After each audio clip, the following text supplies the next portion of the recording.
नमस्कार, मी सौरभ कोरटकर. महत्त्वाच्या बातम्यांमध्ये आपल्या सगळ्यांचं स्वागत. बुलेटिनची सुरुवात एका मोठ्या बातमीने.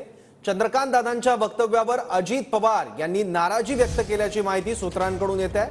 आम्हाला फक्त शरद पवारांना संपवायचं आहे, बाकी काही नको, असं चंद्रकांत पाटलांचं वक्तव्य होतं. बारामतीत त्यांनी हे वक्तव्य केलं होतं. चंद्रकांत पाटलांचं वक्तव्य भोवल्याची अजित पवारांना शंका असल्याची माहिती सूत्रांकडून येते आहे. हल्ली कुणाला भाषणाला बोलवायचीही मनात भीती वाटते. महायुतीच्या समन्वय बैठकीत अजित पवारांनी ही खंत बोलून दाखवली होती. आणखी माहिती घेऊ, आपले प्रतिनिधी योगेश बोरसे आता आपल्यासोबत आहे. योगेश.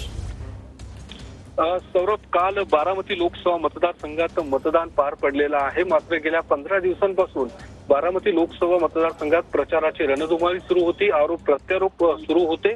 मात्र या सगळ्या प्रचारादरम्यान चंद्रकांत पाटील यांनी शरद पवारांबाबत जे काही वक्तव्य केलं होतं, आम्हाला शरद पवार यांना संपवायचं किंवा त्यांना त्यांचा पराभव करायचा आहे, अशा पद्धतीचं जे काही वक्तव्य आहे ते अजित पवार गटासाठी आणि अजित पवार गटातल्या उमेदवारासाठी अडचणीचं ठरू शकतं, अशा पद्धतीचं मत हे अजितदादांचं आहे. आणि काल ज्या पद्धतीने बारामती लोकसभा मतदारसंघात मतदानाची टक्केवारी ही खालावलेली पाहायला मिळते, कमी झाल्याचं पाहायला मिळते, याच्या संदर्भात सुद्धा अजित पवारांनी भीती व्यक्त केल्याचं बोललं जात आहे.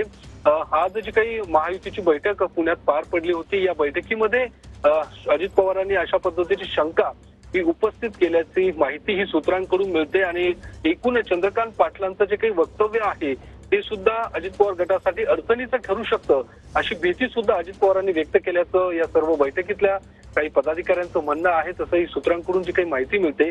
मात्र आता ज्या पद्धतीने या लोकसभेचे निकाल 4 जूनला लागतील, एकूण या आकडेवारीचा नेमका कुणाला फटका बसू शकतो हे 4 जूनला स्पष्ट होईल.